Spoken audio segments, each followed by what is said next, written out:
to It's All Her, the podcast. I'm your host, Jordy Lucas. I'm the founder and editor of It's All Her. I was an actress in a previous life and I'm a mum to a toddler.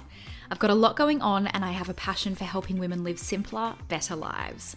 For the latest in lifestyle and entertainment news, head to itsallher.com. Welcome. How are you? I hope you've been well. I have been really busy, which is great. I mean, not so great when you have a toddler that has this never-ending cold. I mean, I swear Evie has been sick on and off since March. Is anyone else's kids just really making up for 2 years in lockdown? I swear Evie has caught every single virus under the sun. Anyway, back to work. A few weeks ago, I modelled for a brand. Yes, me, a 5'2", size 10 mum, modelled and was paid to do so. And I had so much fun. And I really love that brands are showcasing their clothing on all different body types. I find it really refreshing when I am looking online and see real women modeling the clothes, because it gives you a better indication of what it might look on your body when your body is actually represented. So it was good timing to have this week's guest on the show. Ruchi Page is an Indian-born 5-foot curve model who is so in demand at her modelling agency, even more so than some of the conventional models on the books. But Ruchi is more than a model. She's an inclusion advocate, a writer, and the founder of Faces of Australia. We spoke all about this and her experience being adopted and her journey of learning more about her biological family. Here's my chat with Ruchi Page.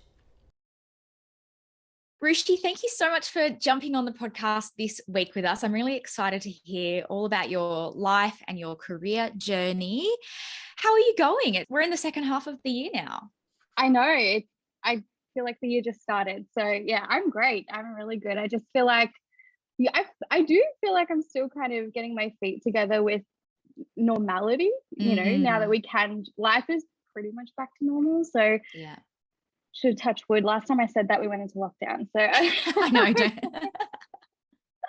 It's crazy, isn't it? How did work sort of go for you throughout lockdown?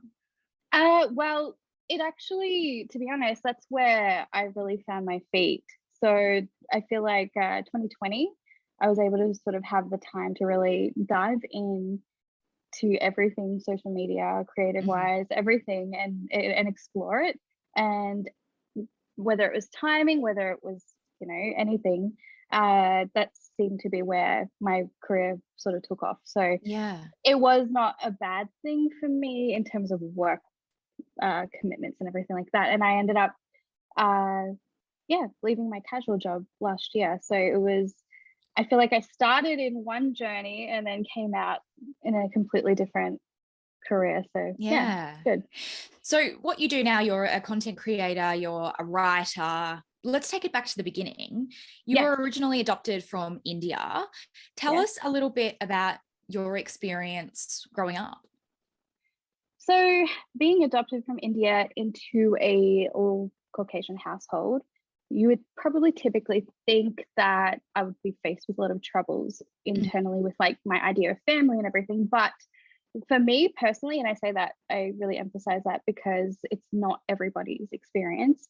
For me, my upbringing was incredible. So I had support, I had people making me feel very normal, very accepted. And it really wasn't until stepping outside of the household or home that I really started to fumble and see that, my physical differences are at times a problem or going to be a topic of conversation. But in terms of growing up as an adopted person, there are times where I honestly, it sounds stupid, but I forget that I'd have those differences. They didn't have such a significant meaning to me. And I was, it wasn't until like, talking about some of my experiences with other people who would ask questions about adoption that I would sit there and say, oh, yeah, that's how this is, or it's not a big deal, it's fine. And again, that's definitely my experience. And I've been very fortunate to to understand my idea of family as not being a bloodline. It's about who Yeah. raises you. Yeah. And you've written before about things that people ask adoptees, and one of the top questions is, do you know your real parents? And you've said, well, yeah, I do, I just don't know my biological parents. But has there ever been a curiosity?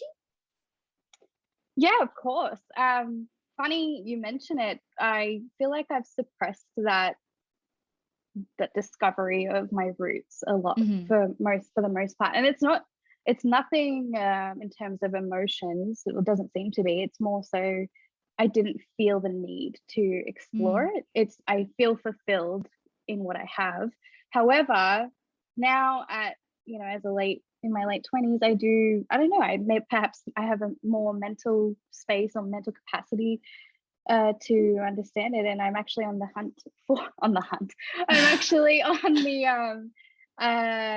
the journey to actually trying to find more about my biological family at the moment. So So it's how does that process work? honestly, at this point, we're just talking. We're doing whatever is accessible to us right now. I've reached out to the children's home where I was from Mm-hmm. in Calcutta, and I've received a response. However, it seems to be a little bit of, I think I need to follow up, because they have responded and then they go silent for a little bit. And there's that, Yeah. uh, they've said, yes, let me have a look at your file, and then it's silent. So I'm Yeah. really excited to really chase that up. And I'm really fortunate to have a sister-in-law actually she works with archives, and she has a bit of experience in that world. So I might be asking her some questions, and yeah, it's going to be a lot of what can you find, what can we grab, anything. I don't think the end goal is to find absolutely every single piece of information. It's more Yeah. so to just find anything additional to what I know already. And what do you know? I only know that my biological mother was 15 years old when she had me, and I'm still finding things out. It's interesting. I'm still finding things out from my adoptive parents. I Yeah. think mum and dad said the other day that it was a matter of the fact that she wasn't capable of looking after me, and that was the choice she made. Was yeah, um, putting me in a children's home, and Yeah. hoping that I can have a better future. Yeah. And obviously, you've gone on to have an amazing life. How did your adoptive parents, or your real parents, how did they sort of explain to you the adoption process when you were sort of younger? So they have done such a wonderful job of that, because it doesn't feel like I had this sit down moment where they've gone, hey, just so you know, you're Mm. adopted. It wasn't this formality as such. It was more of an incorporation into my life. So, for Yeah. example, we would maybe write books about it. We would create books and picture books, and Mm. mum would just, add little bits and pieces of my story all together. And I think I would just naturally, just as anyone sort of starts learning how to speak, I was learning my roots and learning Yeah. how I came to be as well, on top of that. Yeah. And so when it comes to those questions that you might have got at school, or you said before that you didn't sort of question anything until you get in the outside world and there's questions, Mm. how as a little girl do you deal with that and being questioned about your identity as such a young girl? Um, I tended to have a bit of a sass about me sometimes. There were times where, especially when I hit teenage years, I certainly was getting frustrated, because every time I would go out shopping with mum and dad, for example, Mm. um, just constantly stared at, constantly. It was just, no one has to say anything. It's so evident in Yeah. people's faces why they're staring, the picture doesn't fit. So Yeah. my understanding of family had to really, I really needed to hone in on my kind of, what does it really mean to be a family? Mm. And it isn't the stereotypical mum dad of the same cultural background. Yeah. Or it's not bloodline. It is that visual picture is so diverse, and I definitely had to pick that up as a young child. But as a young girl, I really definitely, sometimes I was happy to explain it. I think it's just that repetitive nature of, oh my goodness, or you notice whispers of people going, why is her mum white and she's brown? You know, and it's curiosity. I understand, and I certainly understand if especially back then, it's adoption already is not overly talked about. So I definitely understand as kids we're all curious, Yeah. but as me living that experience, it got a little bit repetitive, and I definitely felt it in getting frustrated as a teenager. I read as well that you sort of grew to expect racial slurs and comments in social settings, and that sometimes you would even say them first. Yeah, it's almost like a safety blanket. You know, you're becoming the cool person because making fun of yourself doesn't matter what way you do it, especially when you're a teenager and beyond. It really softens the blow, and it immediately makes you seem, oh my goodness, you are someone who doesn't care about that stuff, because you shouldn't care so much about it. That's the kind of vibe I really got, because then I'd start perhaps getting offended by things and or statements, and I was noticing that I've really dug myself a hole, because people would be like, well, you laugh about that all the time, or you it's not that deep, I'm only joking. And it's only until I start really educating myself and understanding that I'm only suppressing some of those feelings because I'm trying to protect others and protect the situation and protect awkwardness. That's all. Yeah. And so I'm guessing now, of course, you wouldn't cop any of that. When did you decide, no, that's actually not the way I want to deal with this? That's right. I don't know when that definitive point was. I think it comes a point when it becomes exhausting. The jokes aimed at me it's exhausting, and I feel like I find myself fake laughing, and I find myself not enjoying the situation anymore. And it's certainly at that pivotal moment that I think, actually, I don't have to laugh, and I don't have to contribute to this. And if you believe that because I've been sort of initiating this narrative, or you feel like I've made a welcoming space, it's important to respect those boundaries and understand that people can chime out and remove themselves at any time. And mine was deep rooted. Mine was deep rooted internal colorism and deep rooted issues of needing to fit in and avoid those awkward conversations of feeling hurt if someone was to make a joke and I wasn't prepared. So yeah, that's kind of where I was at. And when you say internal colorism, what do you mean by that? Because I don't want to speak on behalf of like every brown person or every person from the Black, Indigenous, people of color community, but when the world around you, media, whether it's makeup, which is a huge thing, does not cater for you, it's really hard to praise the color of your skin. It's really difficult, and not for everybody, but specifically for myself, I definitely struggle with it. There were many times I wished away my brown skin because it was an inconvenience to the world. It really was. I was either faced with racism, with jokes and social situations. Just trying to get by as a brown person was really difficult to navigate, and you have to really suppress a lot of your own feelings and your own need and want to combat those words in order to protect others. And it's really challenging in that sense, but you end up feeling like your skin color is a burden, essentially. So internalized colorism is when you do have this almost natural gravitation towards not enjoying your skin and the things that comes with it. I'm sure your parents and your family would have wanted to support you through that, but they, of course, couldn't fully understand or grasp what you were going through. How did you get support through that? And how did you work through that?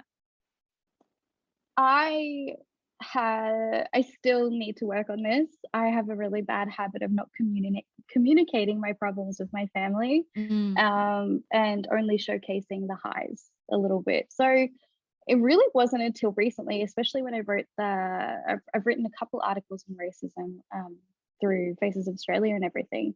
And my parents, even my nan, was like, "You didn't experience any of that, did you?" And I was like, "Nan, I did. I just didn't tell you all the time." And, Yeah. mom and dad knew about an incident that I often talk about when I was 10 years old. However, the social situations as a teen and in my 20s, that was definitely a shock to them. Yeah. And even to myself, just being conscious of what people are saying, the type of jokes that are just sort of slid under the rug that I didn't quite pick up on because they were so normalized in my daily dialogue and the creations that we'd all created.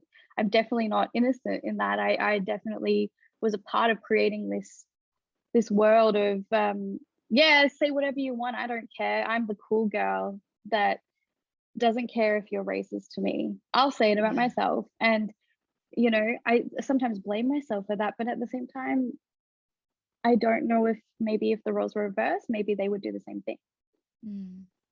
So tell me about the work that you do now. You're a model now, you're heavily involved in the beauty space, and I imagine it's really important for you to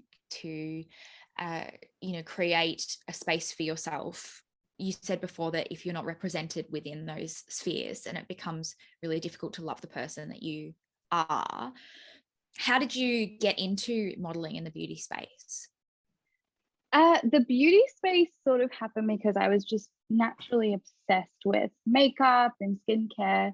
However, noticing a huge gap in the industry where there wasn't many people, there were people talking about it, but there weren't enough people of color represented in the space.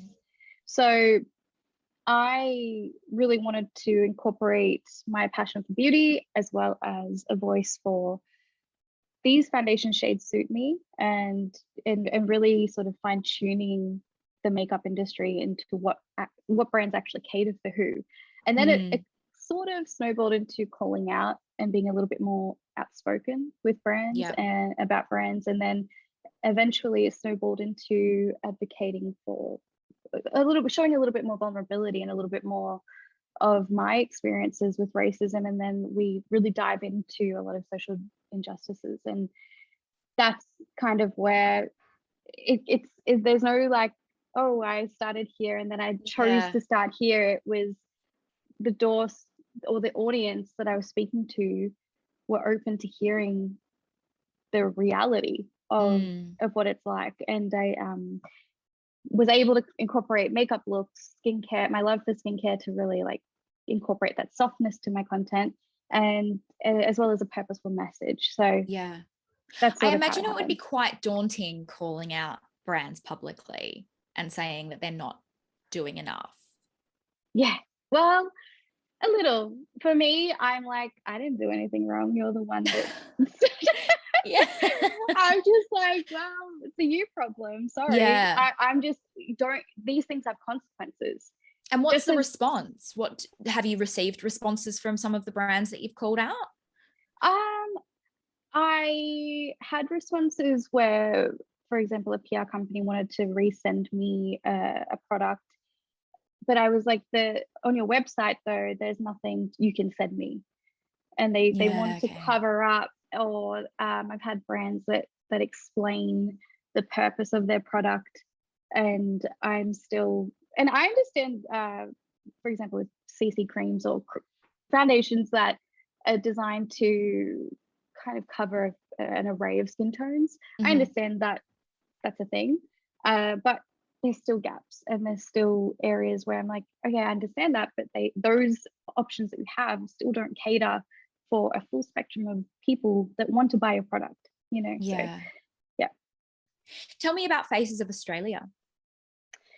Faces of Australia began as a action towards the Black Lives Matter movement. I really didn't want to be someone who posted a black square, kept moving on. This was something that I saw as, yes, people are actually listening. I'm going to really try and do something here that is ongoing.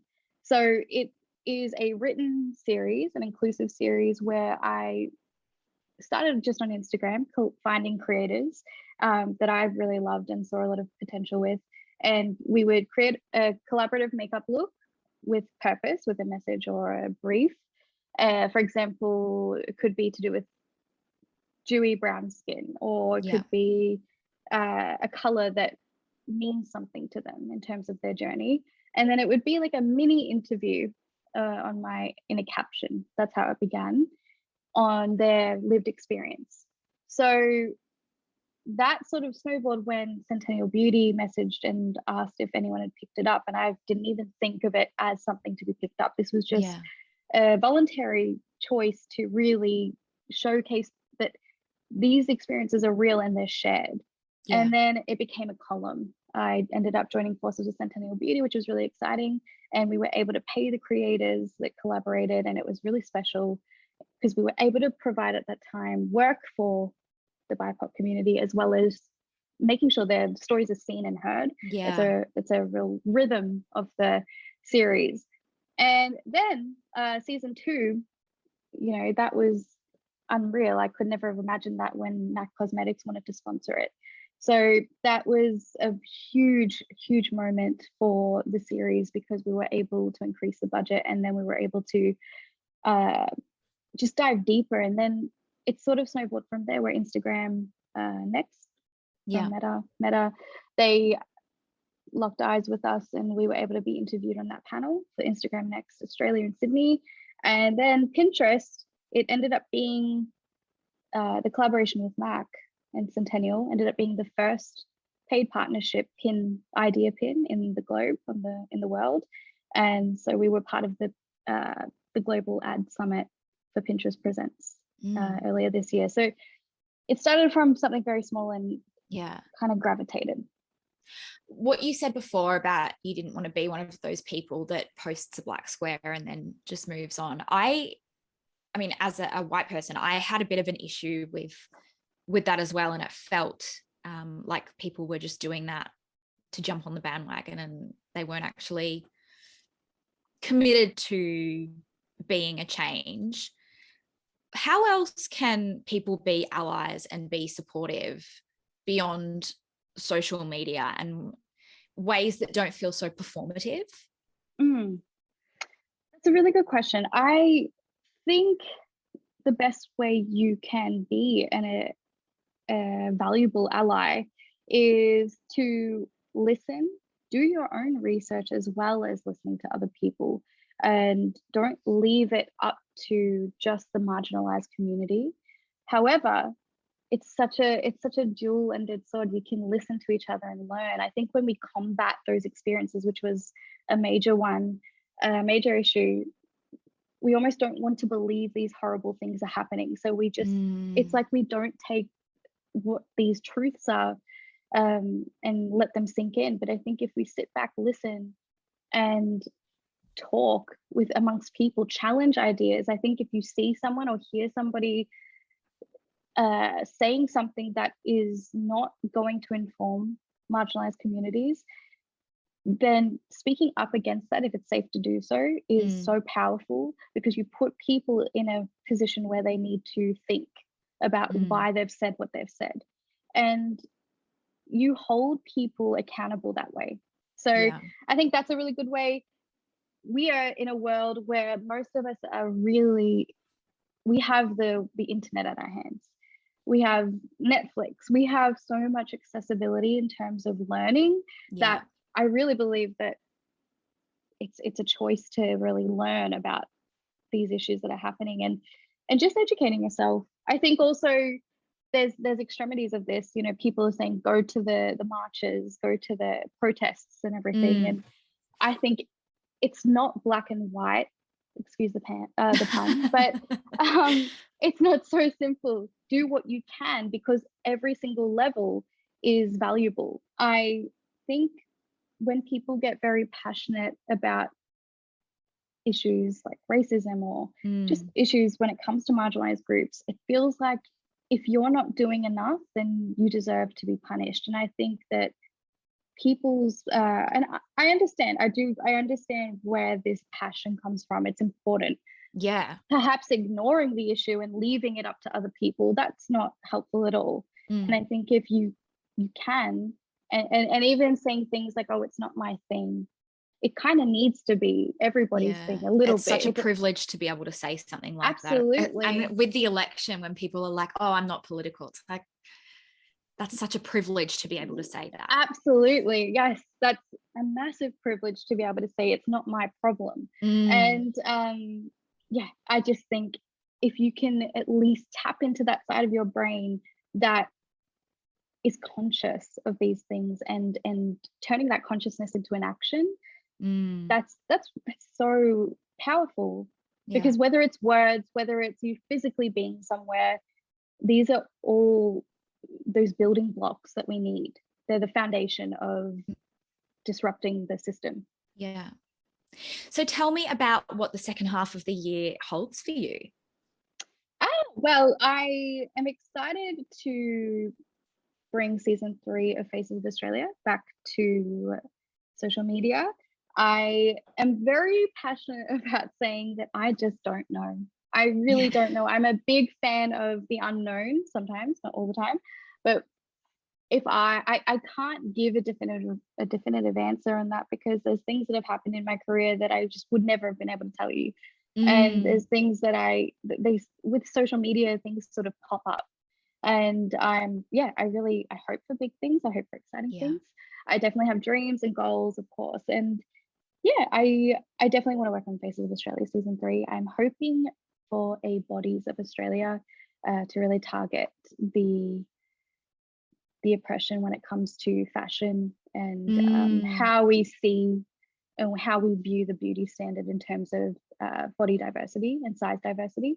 So Do you think there has been progress with fashion and beauty standards? yes, there's definitely been progress in both categories. I feel it, I can see it, Mm, but specifically specifically fashion, I feel like what we're seeing on the runway, for example, the curve edit in mm, the Australian Fashion Week, that was brilliant. I can't wait to see that passion for size diversity, and not even just size diversity, just degendering fashion. I can't wait to see mm. these new things replicated in stores, because when you Yeah. go shopping now, you still are faced with sometimes those traditional ways of shopping, and the the standard of clothing sizes is absolutely appalling. I can't stand Mm, going shopping sometimes because you are just faced with, I don't know what's meant to fit me, and yeah. sizes vary, and it's very triggering for a lot of people. So How did you yeah, feel about the curve edit? Because on one hand, I was like, this is great. But then making a spectacle out of it, it almost felt a bit of a stunt. To me, I just kind of thought, well, why aren't we seeing these women in all of the shows? Why is there just one um, particular show that's theirs and then that's it? that's right. And I think that's because they haven't quite been accepted in perhaps our normal runways. Mm, And I battle with that too. I battle with the fact, why do we have to have I'm conflicted with labeling curve yeah. plus size. I'm very conflicted with that. I don't necessarily believe labels have significance when it comes to bodies. I think if Mm, we're going for we're all beautiful, no matter your size, then there shouldn't be categorizing, in my opinion. yeah. But in terms of the curve edit, I believe that whilst it was very honed in on in that sense, Mm, I think it was, yes, we've got an opportunity and we're going to make it big and show why we deserve to be in this space. yeah. Um, but in saying that, I can't wait for the day that we can get rid of labels and we can just be intertwined with other models, so that there's not, here's the standard, you're on the side and you're an extension of that and you're Yeah. below that, because it does do that to the mind. And I think as much as we want to say, well, I'm proud to be this, unfortunately, there's been so much systemic defeat when it comes to how we should feel about our bodies. When you're labeled with something and you just want to be, you don't want to be labeled as anything. I just can't wait for that moment. Yeah. At It's All Her, we're all about making life simpler and better for women. How do you do that for yourself? That's a very good question. I definitely think mentally I compartmentalize like what needs severe attention and what doesn't.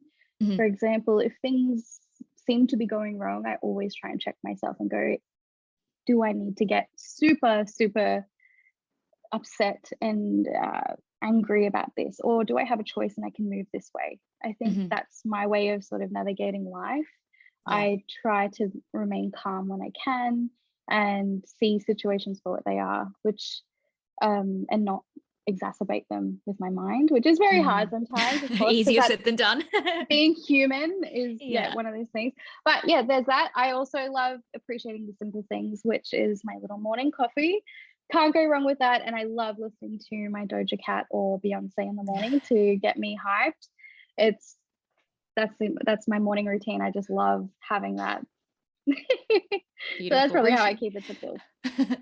Ruchi, thank you so much for joining us on the podcast. I will, of course, have all the links to your socials and Faces of Australia in the show notes. Thank you so much for sharing with us. Thank you so much for having me, Jordy. It was amazing. Thank you so much for listening to this week's episode of It's All Her. If you have loved this episode, please rate, review, and subscribe wherever you listen, and I'll be back in your ears very soon.